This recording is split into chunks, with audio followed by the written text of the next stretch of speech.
We are honored that Prime Minister Wong has accepted our invitation and made his first bilateral overseas trip since securing a fresh mandate from the people of Singapore. In our bilateral meeting just now, Prime Minister Wong and I had extensive follow-through discussions on the results of the ASEAN Summit in Kuala Lumpur last week. And we exchanged views on what we can further do together to make ASEAN community stronger and more resilient. Bound by our shared commitment to free trade and the value of multilateralism, we each elaborated on how we hope to achieve ASEAN 2045, a vision of a resilient and inclusive regional community. We had detailed discussions on priority areas of bilateral cooperation that yield tangible benefits for the Philippines and for Singapore, both immediate and in the longer term. I expressed to Prime Minister Wong the gratitude of the Filipinos for Singapore's quick and effective deployment of its air assets to assist our efforts in delivering immediate necessities to far-flung victims of a typhoon last October. Singapore remains one of our country's most important investors. I express my hope that we will remain an important destination for these investments, and that the collaboration of our private sectors, both in the Philippines and in the region, will further deepen and adapt to global developments.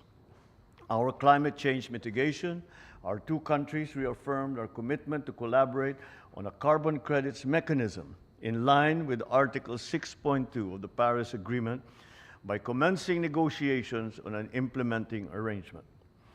It is hoped that the early completion of the negotiation will result in climate-friendly actions and increased investments in related sectors, thereby creating meaningful and sustainable livelihood and business opportunities for both Filipinos and Singaporeans alike, while producing good sustainability outcomes for our local communities. We are likewise seeking further achievements in our renewable energy sector, acknowledging how Singapore will remain a major partner in our aspiration to diversify our energy sources.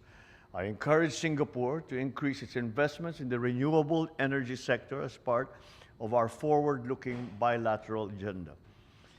As we continue to promote collaboration and innovation and facilitate training and exchanges between our health experts, we hope to soon conclude a bilateral agreement with Singapore on health cooperation. Through the Digital Leadership Program between our Civil Service Commission and the National University of Singapore, we aim to accelerate digital leadership and transformation across the civil service. I would like to acknowledge Singapore for ensuring the survival and propagation of some of the Philippines' endemic and endangered species, most notably the Philippine eagle. I also extend our sincere appreciation to Singapore for ensuring the welfare, security, and safety of the 200,000, more or less, Filipino community residing in Singapore. It is appropriate that our respective agencies assist in the reintegration of the hard-working overseas Filipino workers once they have completed their work contracts in Singapore and have returned to the Philippines. In order to achieve peace and stability in the West Philippine Sea and South China Sea, I expressed how the Philippines will continue to be a committed advocate of the rules-based international order, one grounded on international law, in equity, and on justice. Finally, please allow me to express our sincere congratulations to all Singaporeans as your country celebrates the 60th year of your independence this August. Your remarkable progress over 6 decades to become one of the world's most stable, most admired countries is indeed an achievement worth celebrating and, for the Philippines, worth emulating. Thank you very much. Thank you, Mr. President. May we now invite His Excellency Lawrence Wong, Prime Minister of the Republic of Singapore, to deliver his statement. Mr. President, Excellencies, distinguished guests, let me once again thank President Marcos Jr. for his warm welcome and generous hospitality. The Singapore-Philippines relationship has never been better. It is a partnership that has been carefully nurtured over the decades by successive generations of leaders and officials. It is built on a high degree of mutual trust and respect, and it has enabled mutually beneficial cooperation over a wide range of areas. For example, in trade and investments, as the President said just now, our links have continued to grow over the years. Singapore has consistently been one of the top investors in the Philippines, and that testifies to the confidence that businesses have in your economy. We have also begun cooperation in new areas like sustainability and new technologies. During our meeting earlier, the President and I had a good discussion on ways to build on and further enhance our bilateral cooperation.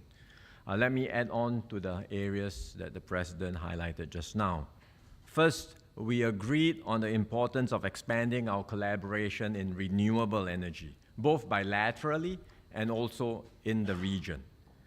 Singapore companies are interested in renewable energy projects in the Philippines, including solar and wind projects. Such projects can generate economic opportunities for the Philippines while supporting the Philippines' renewable energy targets. We also agreed to accelerate these efforts to achieve the ASEAN power grid. This will improve energy resilience in the region and support ASEAN's green transition. Second, we agreed to do more in sustainability to meet our respective climate goals. We took an important first step last August with the signing of an MOU on carbon credits collaboration, and our officials are working now towards finalizing a legally binding implementation agreement that's aligned with Article 6 of the Paris Agreement. This will facilitate commercial participation in carbon credits projects, which can spur technology transfer, green investments, and create good jobs. Third, we agreed to bolster people-to-people links between our two countries, and that forms the bedrock of our bilateral relationship. Singapore is home to a large community of Filipinos. They live and work in Singapore, contributing to our economy and society, and enriching our cultural diversity. I conveyed to the President Singapore's appreciation for their invaluable contributions, especially the Filipino healthcare workers who stood with us during the COVID-19 pandemic. Singapore is committed to being a good second home for the Filipinos living and working in our country. The Ministry of Health is exploring ways to support Filipino healthcare workers in Singapore to upskill and eventually reintegrate into the Philippine healthcare system. Both health ministries are also exploring ways to deepen cooperation in mutual areas of interest through a broader healthcare partnership. Fourth, Singapore will support the Philippines' capacity building efforts. We are already stepping up human resource development cooperation in various fields, including on digitalization.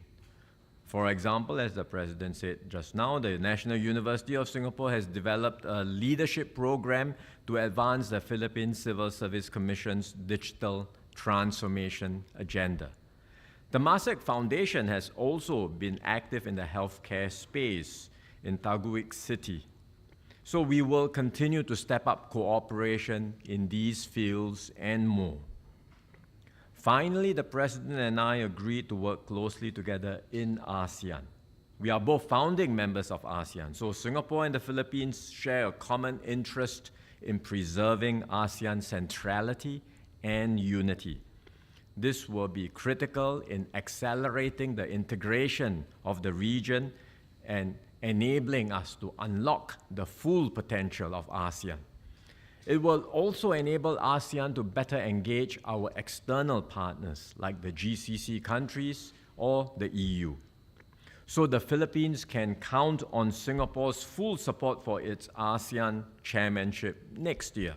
And we will coordinate closely because Singapore takes over from the Philippines the ASEAN chairmanship the following year.